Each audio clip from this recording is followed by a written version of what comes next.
berapa banyak tahanan di sana yang dilakukan sesuai KUHP atau tidak. Dan jika tidak, saya atas nama ini mengizinkan memohon kepada teman-teman, kita tangguhkan itu semua demi keadilan ini. Karena nggak fair juga kalau cuman Amsal. Waktu saya kemarin ke sana, banyak yang ngantri minta ketemu.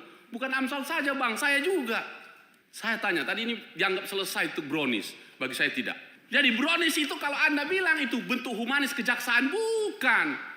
Intimidasi yang paling buruk di dunia adalah intimidasi yang paling halus dengan memberi iming-iming roti. Apalagi tadi kau hina itu rutan. Karena kami nggak makan di sini. Gila kalian. Negara mencukupi seluruh biaya untuk makan. Kenapa kalian bilang kami kekurang makanan di sini? Jangan. Roti brownies itu kau beri hanya membujuk rayu dia supaya nggak ribut.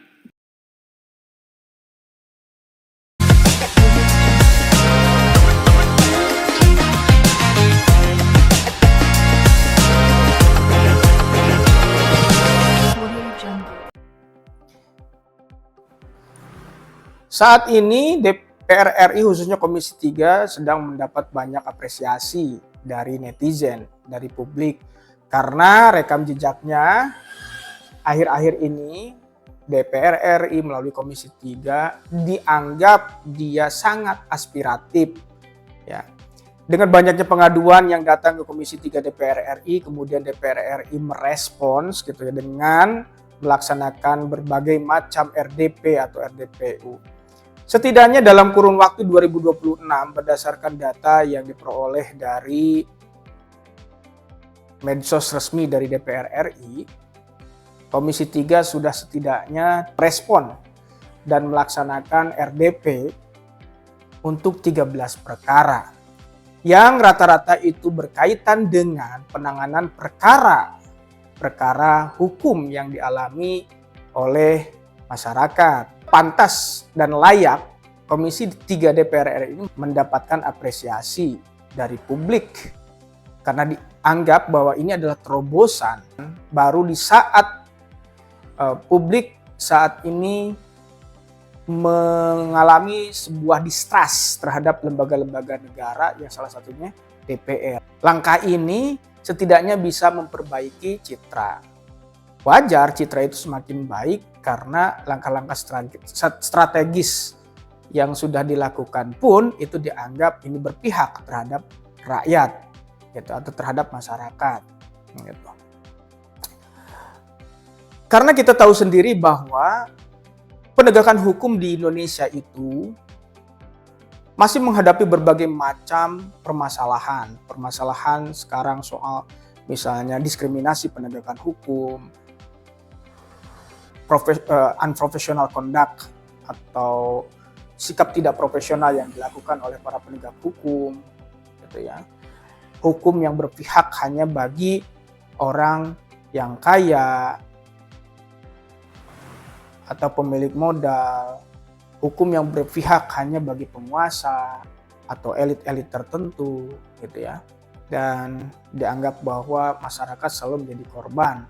Dan seakan masyarakat yang merasa dirugikan itu tidak mendapatkan keadilan, gitu, sangat dibatasi atau dihambat aksesnya untuk bagaimana mendapatkan keadilan itu. Dan langkah yang dilakukan oleh DPR ini adalah satu hal yang harus kita apresiasi, gitu ya. Meskipun sebagian orang menganggap bahwa ini adalah intervensi berlebih yang dilakukan oleh DPR. Jadi dalam hal ini kita harus bisa mengambil sisi positifnya bahwa meskipun dia harus melakukan intervensi, tetapi intervensi dalam batas-batas yang konstitusional. Kenapa? Karena DPR RI sebagai lembaga legislatif, gitu, dia menjalankan fungsi yang disebut dengan fungsi controlling atau pengawasan. Nah, pengawasan terhadap apa? Salah satunya adalah pengawasan terhadap institusi penegak hukum, yang dalam hal ini mitra dari Komisi 3 DPR RI diantaranya dari kepolisian, kejaksaan, termasuk juga Mahkamah Agung, dan lain-lain. Yang notabene, gitu ya, ini menjadi pilar penegakan hukum terpenting di Republik ini yang menentukan adil atau tidaknya penanganan perkara yang ditangani oleh mereka. Dan faktanya memang banyak perkara-perkara yang juga ini sangat problematis. banyak fenomena ketidakadilan di dalam sistem penegakan hukum kita.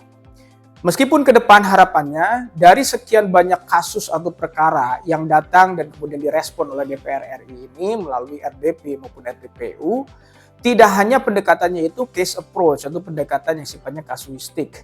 Dari data-data dan juga pengaduan, serangkaian pengaduan yang didapatkan dan ditindaklanjuti oleh DPR ini, ke depan DPR harus mendorong terhadap perubahan yang lebih sistematis gitu ya, atau lebih sistemik, sehingga ke depan sistem penegakan hukum kita itu bisa berjalan secara lebih baik dan lebih menjawab sisi keadilan bagi masyarakat. Tidak mengapa saat ini bahwa DPR dianggap sebagai quasi judicial body, seolah-olah seperti itu gitu ya, lembaga quasi yudisial, tetapi dalam batas-batas tertentu, dalam koridor yang konstitusional, yaitu menjalankan fungsi pengawasan, karena DPR sangat berkepentingan bagaimana lembaga-lembaga penegak hukum yang ada, khususnya baik itu dalam rumpun kekuasaan eksekutif maupun yudikatif, itu betul-betul bisa dibenahi sehingga mereka semua bisa berfungsi untuk menghadirkan keadilan bagi masyarakat yang lebih luas. Kita dukung upaya DPR untuk melakukan pembenahan yang lebih sistemik di masa yang akan datang.